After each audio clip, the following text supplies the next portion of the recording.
My grandpa saved $50,000 for my education, but my parents spent it on my sister's sweet 16 and a luxury trip.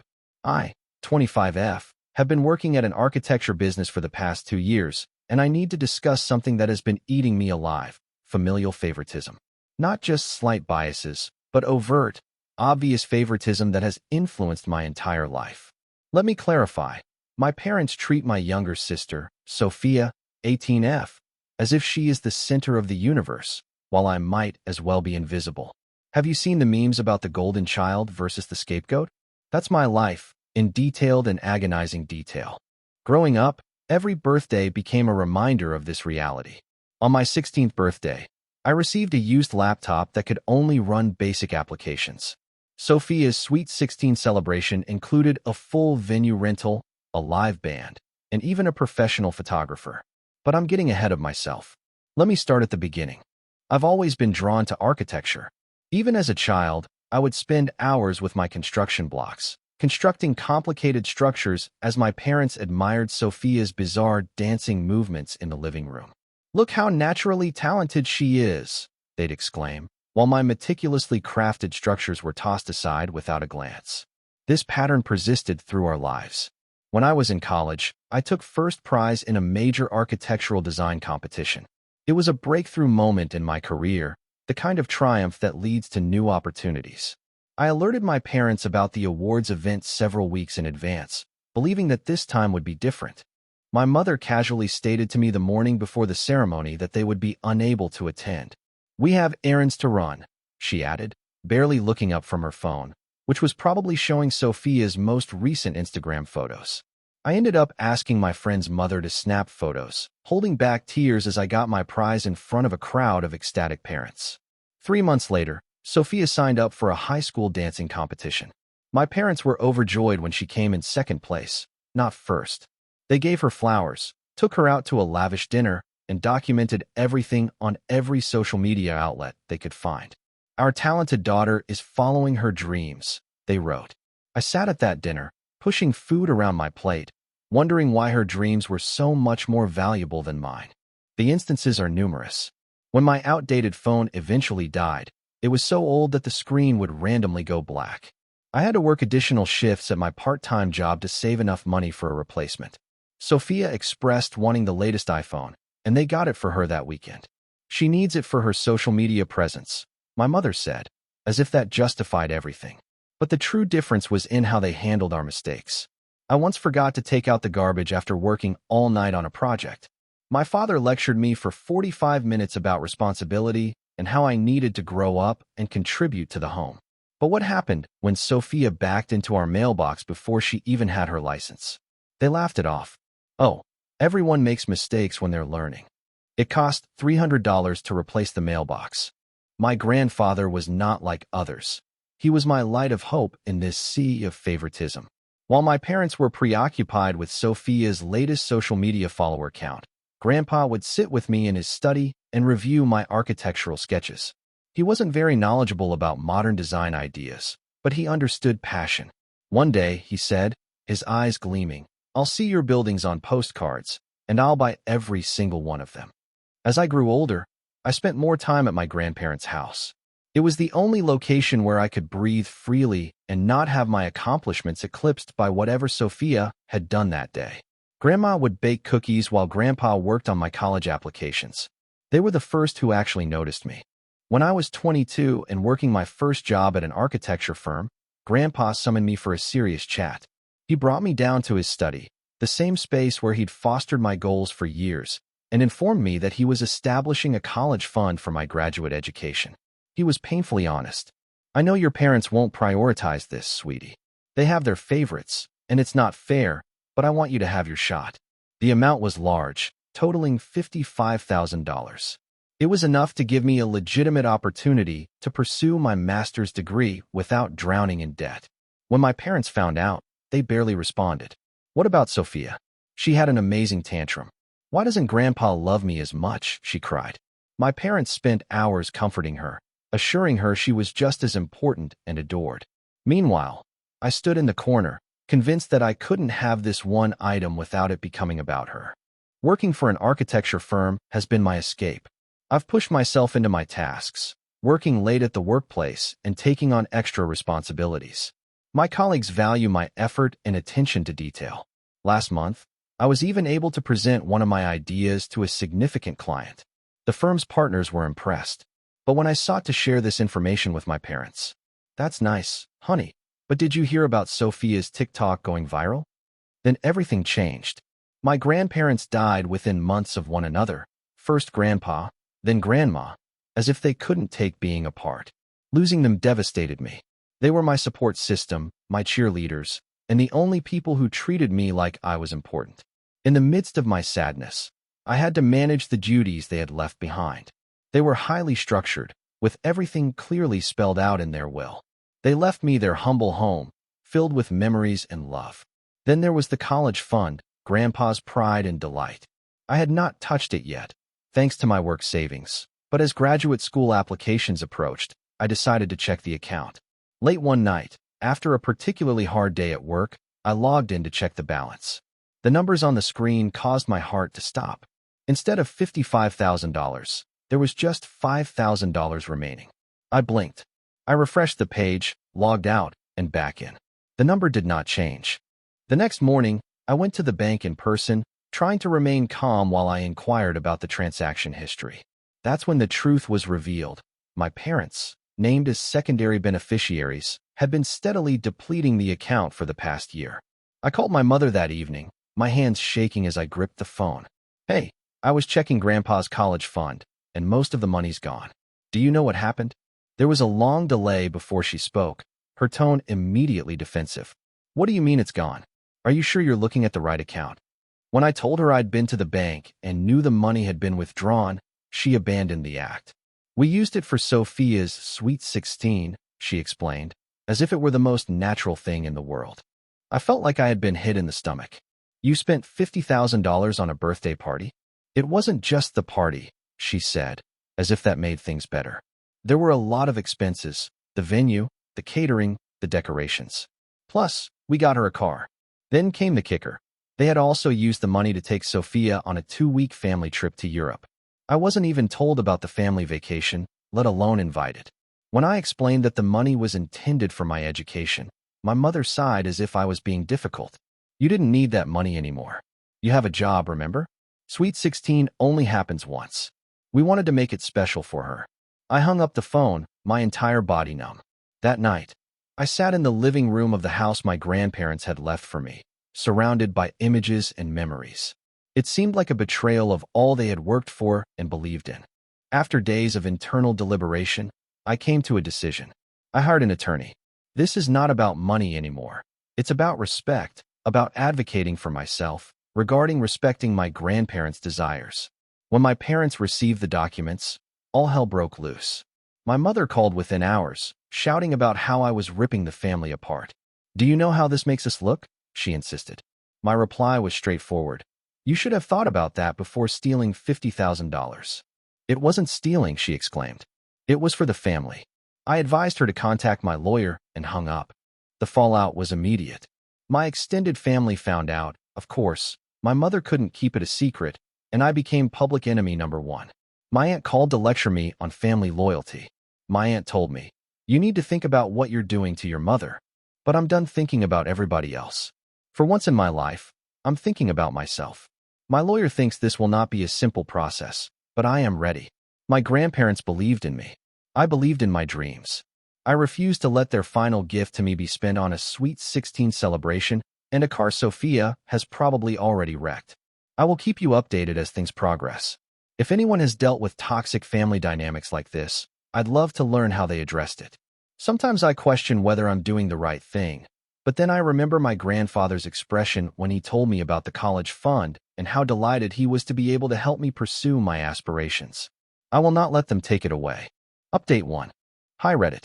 First and foremost, I'd like to express my gratitude for your responses to my last post. Some of you really helped me realize that sticking up for myself wasn't just okay. It was important. Here's what's transpired in the 2 months since I filed legal action. The legal proceedings have been exhausting. My parents first tried to drag things out by ignoring our letters and missing deadlines. Their initial answer through their lawyer was almost comical. They stated that the money was a family resource and that Grandpa had vocally changed his mind before dying. When we inquired for documentation of this alleged amendment, they couldn't recall exactly when or where the conversation took place. During our first mediation session, my parents took a different approach. Dad stated they had invested the money in my future, claiming Sophia's social media presence would someday benefit the entire family. He genuinely said, with a straight face, "She's going to be an influencer, and then she can help pay for your education." The mediator's look was priceless. The real shock occurred when we uncovered more withdrawals that they had not communicated. In addition to the Sweet 16 celebration, the car, and the European holiday, they had spent thousands of dollars on a private dance instructor to help Sophia advance her career. They'd paid for a costly social media marketing course, many professional photo sessions for her Instagram, and a full gaming setup for her aspiring streaming career. My lawyer was ecstatic with these discoveries. Apparently, tracking such needless expenses strengthens our case. When confronted with these expenses, my mother attempted to justify them as investments in Sophia's future. She even brought spreadsheets to our next meeting, hoping to demonstrate how an influencer career could provide a significant family income. The judge was unimpressed, especially when my lawyer pointed out that Sophia's social media following was primarily acquired through paid marketing, using more of my college fund money. The family dynamic has shifted. Most families initially supported my parents. However, as more information became available, some people began to shift their perspective. My cousin Julia, 32F, called me privately and said she'd seen similar partiality at family gatherings for years but never had the nerve to speak up. She's now one of my most ardent advocates, willing to testify about particular occurrences she's witnessed over the years. My Aunt Margaret, who had first lectured me on family loyalty, became strangely silent after seeing the bank statements. Mom had brought them to a family meeting with the intention of getting approval for their side of the tale, but it backfired catastrophically. The statements included not only the significant expenses, but also dozens of minor withdrawals for things like social media consultancy and brand-building seminars. Last week, Margaret sent me a quick text. "Your grandpa would be proud of you standing up for yourself." Coming from her, it meant everything. Sophia's behavior has undergone the most dramatic changes. When she realized her automobile could be seized as part of the settlement, she launched a massive social media campaign against me. Her heartfelt claims about her nasty sister and how I was wrecking the family out of envy backfired swiftly. Her followers began to question her perspective, especially after she moaned about possibly losing her European summer holiday plans. Many of them had part-time jobs to pay for their textbooks. Her most recent outburst occurred when she realized she might need to obtain a job. She posted a 20-minute diatribe on how unfair it was that she might have to work in retail or food service like any other person. The comment section rapidly turned against her, with many pointing out how out of touch she seemed. She's losing followers on a regular basis, and her attempts to present herself as the victim have just exacerbated the situation. The actual wake-up call for her came last week when she received her college admission letter. Instead of the customary festivities, there was panic throughout the house. My parents committed to pay for her entire education, but they are currently suffering major financial difficulties.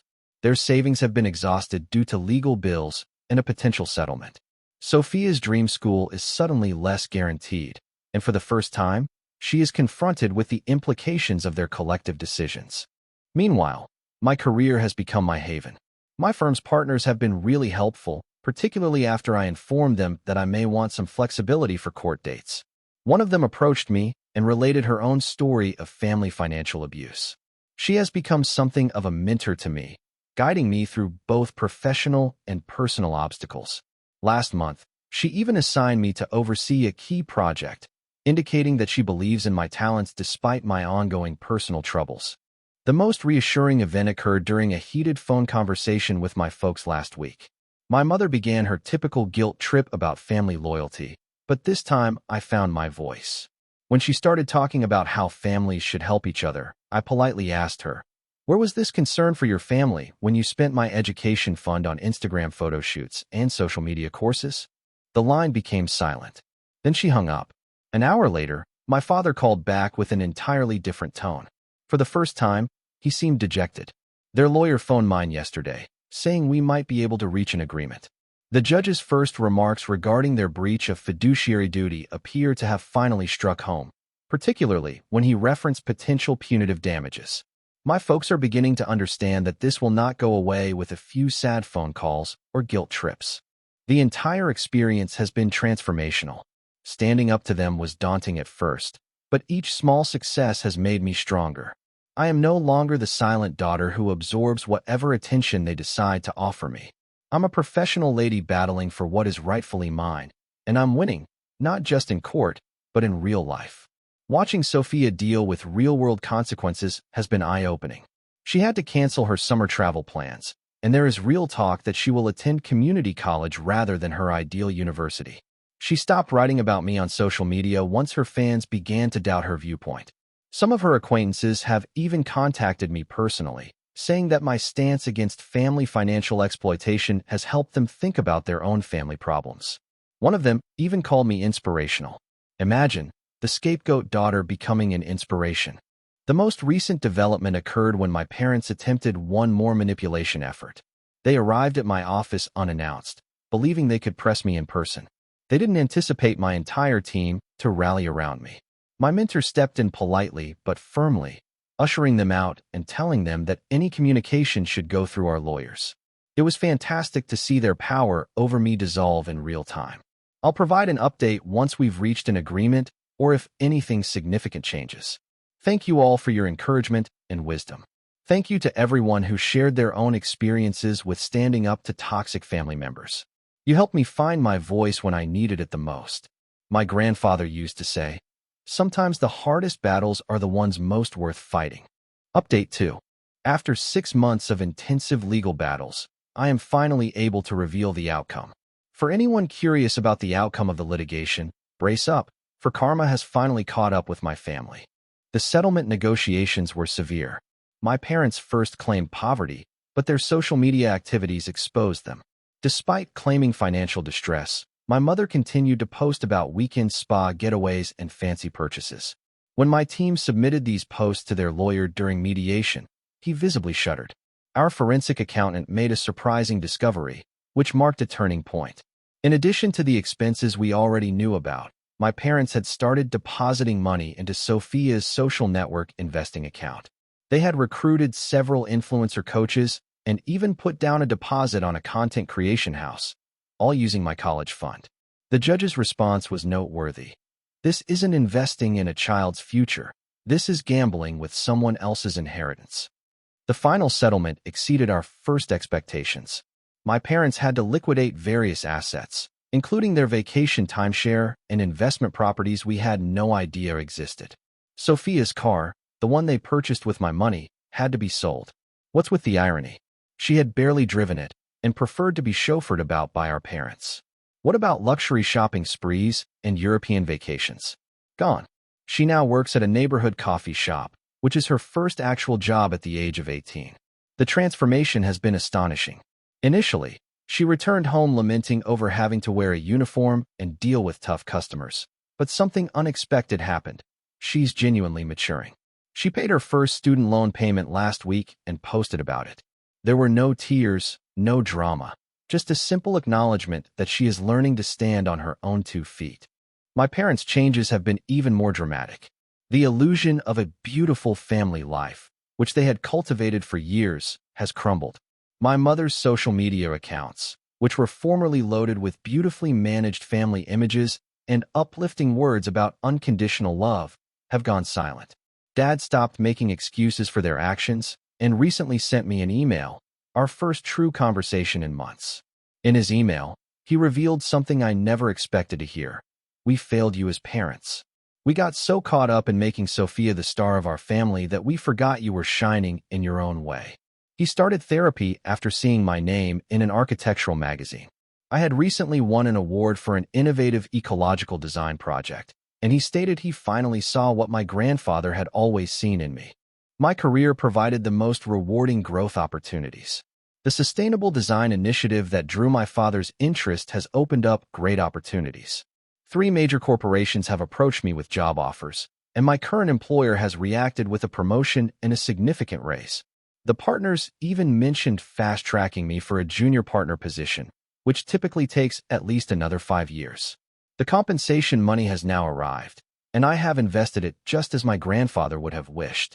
I'll begin my master's degree in sustainable architecture next year, and I've set aside some money to establish a small scholarship for students in financial need. It feels good to transform this awful experience into something that can benefit others. Sophia and I had our first actual talk last week. She arrived at my house after her job at the coffee shop, still dressed in her uniform, looking fatigued but more sincere than I'd ever seen her. "I get it now," she remarked. "Why you fought so hard. It wasn't about the money. It was about being seen. We are not best friends, and perhaps we never will be. However, we have reached a new understanding. The most difficult thing has been witnessing my parents endure the community censure. Their social circle has dwindled significantly since the truth was out. Several family friends have discreetly contacted me, relaying similar accounts of observing their favoritism over the years, but never saying anything. My Aunt Margaret has unexpectedly become an ally, checking in on me on a regular basis and even assisting me with my graduate school application. Looking back, this journey was much more than just reclaiming stolen funds. It's been about breaking free from destructive familial patterns and discovering my own value. The house my grandparents left me has become my sanctuary, complete with architectural sketches and future ideas. I've converted their old study into my design studio, with my drafting table set up precisely where Grandpa used to sit and encourage my dreams. Sometimes, while I'm working late at night on my designs, I sense their presence and know they'd be proud of the lady I've become. The most significant difference has been in how I perceive myself. I am no longer the family's scapegoat or invisible daughter. I'm a successful architect, a potential graduate student, and someone who has the bravery to advocate for what is right. Last week, I presented a large sustainable housing project before the municipal council. Watching those seasoned architects and developers lean forward in their seats, truly interested in my ideas, was an experience that no amount of family approval could match. The familial dynamic that previously smothered me no longer has any hold on me. My folks are embarking on their own journey of atonement. Mom has started treatment, which she previously regarded as unnecessary. Her therapist assisted her in seeing tendencies from her own past that contributed to her bias. Dad is striving to re-establish relationships with family members who have distanced themselves owing to his enabling conduct. During our last family reunion, he actually stood up to his sister when she tried to make excuses for their previous actions. They have a long way to go, but at least they are admitting their mistakes. Sophia's transformation continues to amaze me. She's been promoted to shift supervisor at the coffee shop and is attending community college. Her social media presence now reflects a very different person, one who is discovering the importance of hard effort and genuine accomplishment. She's even created a small study club to help other working students reconcile work and education. Last week she thanked me. "You taught me that real respect isn't about being given everything," she told me. "It's about earning your own way." The entitled youngster who used to throw tantrums over Instagram likes has matured into someone who recognizes the worth of actual achievement. To the Reddit community, your support has been vital throughout this trip. Every comment, letter, and shared story gave me the strength I needed when I was doubting myself. The reactions to my initial post made me realize how many other people have had similar issues with family financial abuse. You taught me that standing up for yourself does not make you selfish or ungrateful. Rather, it makes you powerful. Special thanks to everyone who shared their own experiences with family financial abuse and toxic dynamics. Your courage impressed me. When my grandfather established the college fund, he wanted to invest in my future. Ultimately, he offered me something far more significant than money. He taught me that I was worth fighting for.